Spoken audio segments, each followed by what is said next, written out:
3103. The Air National Guard, guarding America, defending freedom.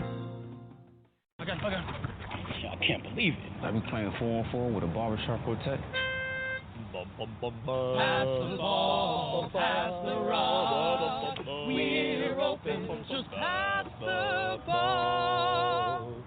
Nah, I can't believe how easy it was to save hundreds of dollars on my car insurance with Geico. Yeah.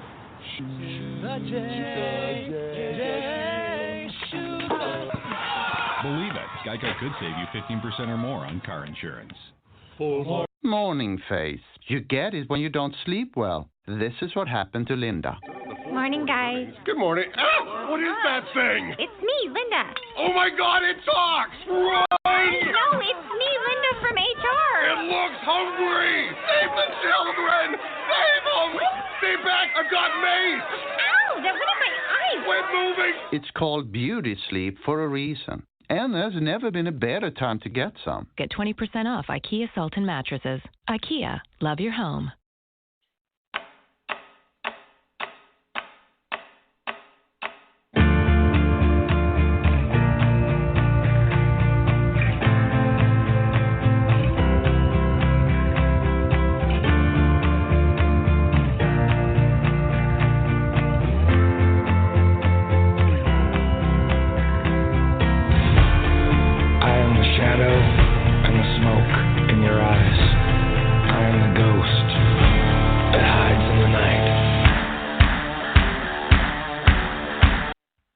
All right, welcome back to the Balance. 1 hour in the books. It is time to kick off our annual salute to the academies. It is Army-Navy game. Go Army. Will they win 4 in a row? Man, wouldn't that be nice? Of course, Navy comes in pretty tough. We talked a little bit about that in the first half hour and a little bit with Matthew Hicks as well, how disciplined these two teams are. Let's take a moment.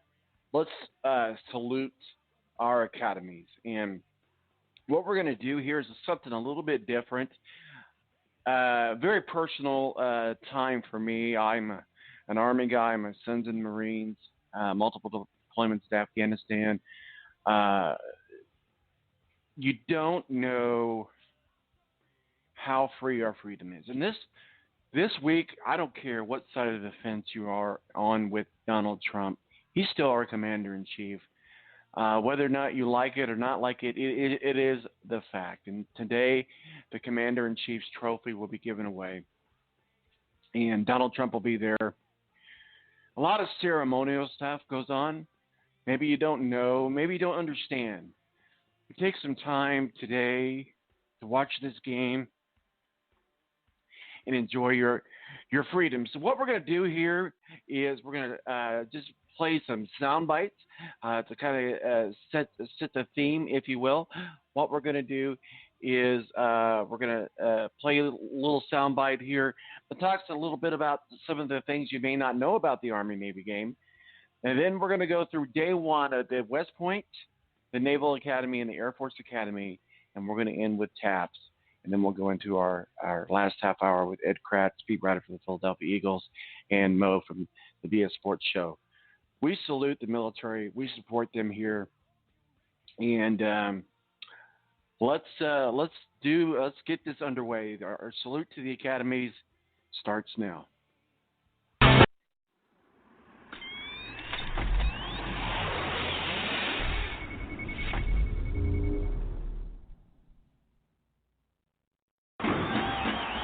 It's one of the most talked about games of the year. The rivalry that goes all the way back to 1890. This is 5 things you don't know about the Army-Navy football game.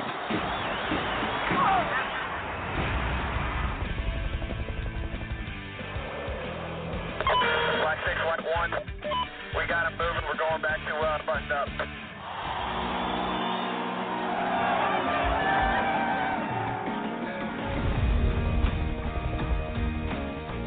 Copy, don't tell me anything on the bridge.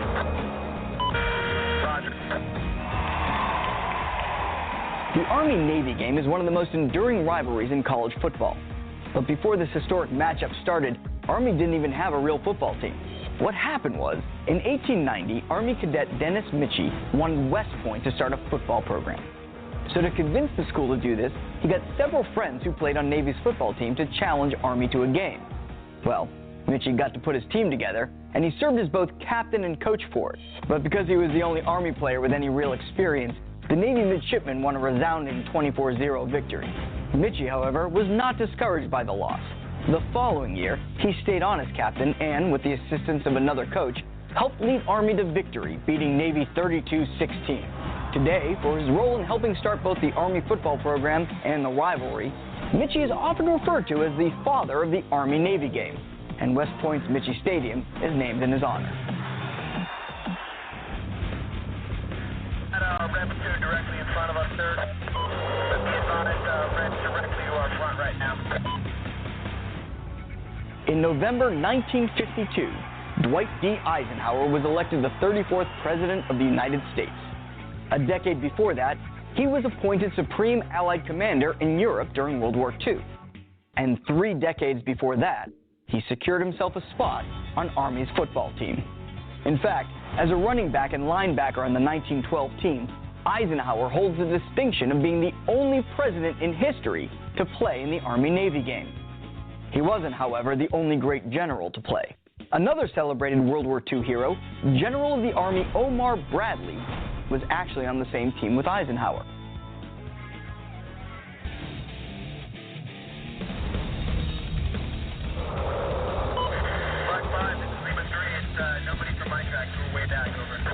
This first touchdown is just one of many to come. The Heisman Trophy is the most coveted and prestigious award in college football, and Army and Navy hold the distinction of being 2 of only 17 schools in the nation to have multiple players win it. For Army, the recipients are Doc Blanchard in 1945, Glenn Davis in 1946, and Pete Dawkins in 1958. Navy's winners are Joe Bellino in 1960 and Roger Staubach in 1963. His coach says Staubach has a sixth sense to do the right thing at the right time. He scores on the field, and now he scores with the sports writers. Black 5, Double 6. I'm going to get Double 6 there. We're going to fire a third rocket, sir. 1944 and 1945 were probably the high points of the Army-Navy rivalry. In both years, Army was ranked number 1, Navy was ranked number 2 in the nation. But because World War II was going on at the time, President Franklin Roosevelt realized he could use this great rivalry to help support the war effort. And so, he had the 1944 game double as a war bond drive by requiring all attendees purchase bonds along with their tickets. This resulted in more than $58 million being raised.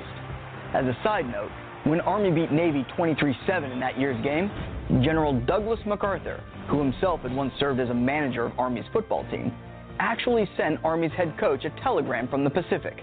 It read, "The greatest of all Army teams, stop. We have stopped the war to celebrate your magnificent success."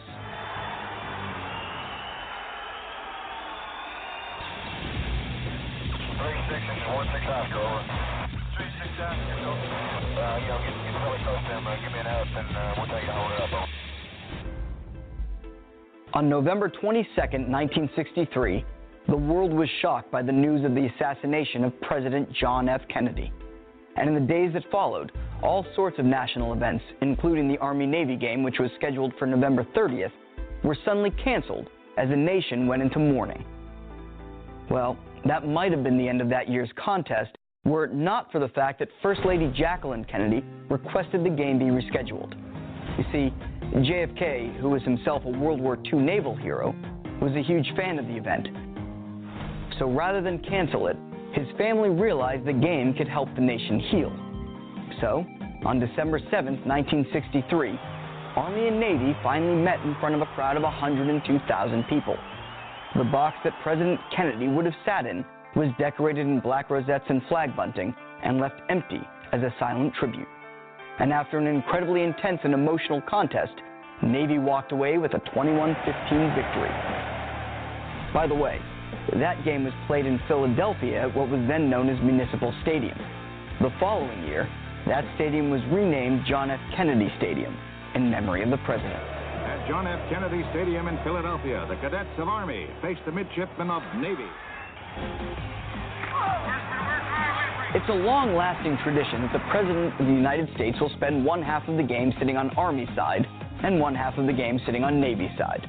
Today, President Kennedy is a neutralist, and at halftime he switches from the Navy side to the Army side. Do you know how and when this practice started? If so, post your answer below or reach out to us through Twitter using hashtag 5ThingsYouDon'tKnow.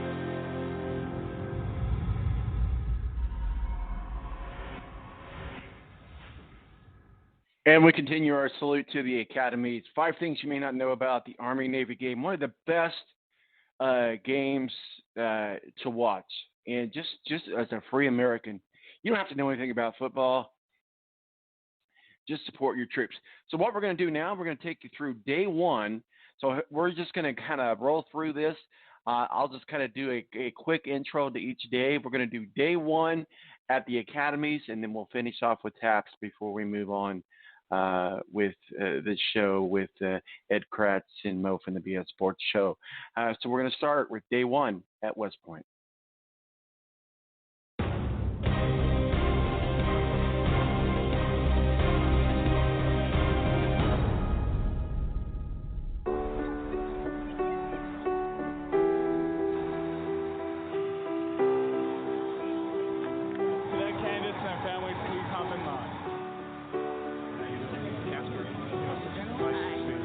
Coming from? North Carolina. What part? On a sun-drenched June morning, 1,200 new cadet candidates, surrounded by their families, receive a warm welcome to West Point's reception day. For all concerned, our day is the first day of a radically new life. If you have any questions, don't hesitate to ask. We are the approachable ones down here, okay? Good morning, ladies and gentlemen. I'd like to welcome you to the United States Military Academy at West Point. To the candidates, you are now about to take your first step into becoming an Army officer and a member of the Long Gray Line. When you leave here, you'll receive your initial cadet uniform, get your first free haircut, you'll meet the cadet in red sash, you'll perform some drill and ceremony. It's a full day, but you'll do well. Remember, every cadet you meet today all survived their R-Day experience as well. You have 90 seconds to say your goodbyes. For the West Point class of 2015, the transition from family embrace to military precision happens in an instant. Keep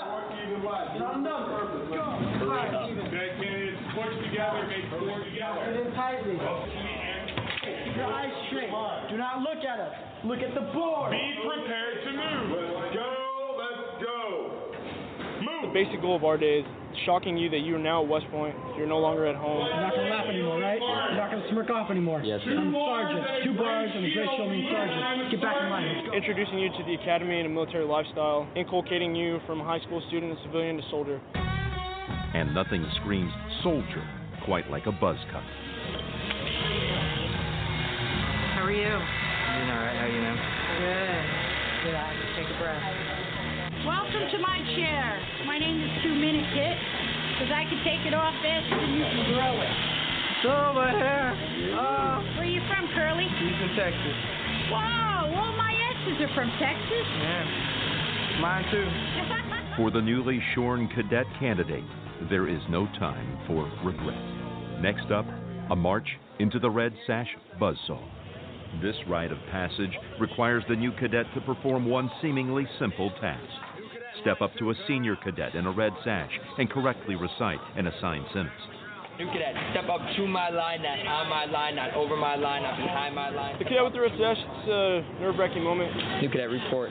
New cadet Winter reports to the cadet in the red sash for the 11th time, as ordered. This is not difficult. Not at all, sir. Do you know how difficult basic training is? Do you know how much you are going to be tested in the coming weeks? New cadets quickly discover that at West Point, there is no margin for error. Move out to the retrain area and get retrained on how to report to the cadet in the red sash. sash. You understand, new cadet? Yes, sir. Pick up your bags and move out.